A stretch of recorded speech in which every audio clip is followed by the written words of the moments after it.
தேவனுடைய நாமம் மகிமைப்படுவதாக.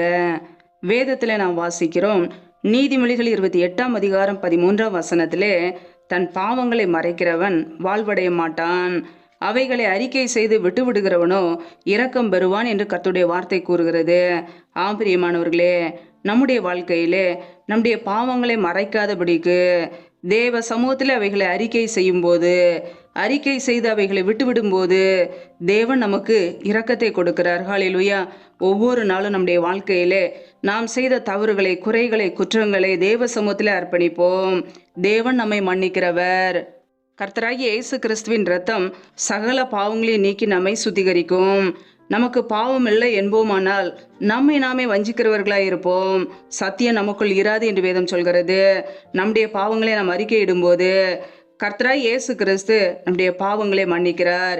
எல்லா அநியாயத்தையும் நீக்கி நம்மை சுத்திகரிக்கிறார். ஹல்லேலூயா. கர்த்தருடைய பிள்ளைகள் ஒவ்வொரு நாளும் தேவ சமூகத்தில் நம்மை தாழ்த்துவோம். பாவம் செய்கிறவன் பாவத்துக்கு அடிமையாக இருக்கிறான் என்று வேதம் சொல்கிறது. நம்முடைய பாவங்கள் மன்னிக்கப்பட வேண்டும். நம்முடைய பாவங்கள் மன்னிக்கப்படும் போது நம் விடுதலை பெற்றுக்கொள்ள முடியும். ஹல்லேலூயா. சத்துருக்களை மேற்கொள்ள முடியும். பிரியமானவர்களே, ஒவ்வொரு நாளும் தேவ சமூகத்தில் நம்மை தாழ்த்துவோம். மனம் திரும்பி வாழ அர்ப்பணிப்போம். கர்த்தர் நம்மோடு கூட இருந்து பெரிய காரியங்களை செய்வார். ஹல்லேலூயா. புதிய நாளுக்காக தேவ சமூகத்திலே தாழ்த்துவோம். ஜெபம். எங்களை அதிகமாய் நேசிக்கிற எங்கள் அன்பின் பரலோக பிதாவே, மெய் துதிக்கிறோம், ஸ்தோத்திரிக்கிறோம் அப்பா. இந்த புதிய நாளை காண செய்த கிருபைக்காக நன்றி அப்பா. இந்த புதிய நாளிலும் புதிய கிருபையில கொடுங்க. உடைய வல்லமையினால் நிரப்புவீராக. உடைய அபிஷேகத்தினால் நிரப்புங்கப்பா. புதிய நாள் எங்களை அபிஷேகம் பண்ணுங்க.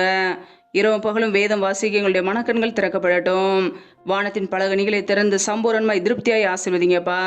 இணைந்து ஜெபிக்கிற ஒவ்வொரு குடும்பங்களையும் உடைய கரங்களிலே தாழ்த்துக்கிறோம். கர்த்ததாமே பிள்ளைகளை ஆசீர்வதிப்பீராக. பிள்ளைகள் செய்கிற வேலைகள், தொழில்கள், வியாபாரங்கள் எல்லாவற்றையும் ஆசீர்வதிங்கப்பா. கையின் பிரயாசங்களை பெருக பண்ணுங்க. யாரெல்லாம் பலவீனத்தோடு, சோர்வோடு, வியாதியோடு கஷ்டப்படுகிறார்களோ கர்த்தர் அவர்களுக்கு நல்ல சுகத்தையும் பலத்தையும் ஆரோக்கியத்தையும் கட்டளையிடுங்கப்பா. இந்த நாள் முழுவதும் கருமை எங்களோடு கூட இருக்கட்டும். பிரயாணங்களிலே போகும்போதும் வரும்போதும் பாதுகாத்து கொள்ளுங்க. எந்த சத்துருக்களின் கிரியைகளோ, பொல்லாப்புகளோ, தீமைகளோ தொடாதபடிக்கு வேலையடைங்க. இயேசு கிறிஸ்துவின் இரத்த கோட்டைகளை அர்ப்பணிக்கிறோம். முற்றிலுமாக தாழ்த்துகிறோம். இயேசு கிறிஸ்துவின் மூலம் ஜெபிக்கிறோம். ஜீவனுள்ள நல்ல பிதாவே. ஆமேன்.